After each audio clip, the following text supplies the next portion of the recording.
Magandang araw po, welcome po sa aking channel, Log9 TV. Nandito po tayo ngayon sa BF Homes Parañaque kung saan meron po tayong bagong video presentation. Isang 2-story house na may lot area na 280 square meters. May floor area po ito na 300 square meters more or less. Meron po itong 5 bedrooms, 4 toilet and bath, 2 car garage at maid's room. Maayos pa naman po ang structure nito, kung medyo maselan siguro retouch na lang ng pintura. Nasa loob po ito ng isang subdivision na meron pong 24-hour security. At malapit po sa lahat gaya ng malls, mga business establishments at hospital.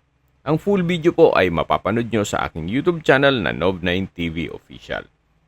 Binebenta po ito ni owner sa halagang 20 million pesos net. Ibig pong sabihin, si buyer na po ang sasagot sa lahat ng taxes at expenses with regards to documentation. Kung may mga katanungan po kayo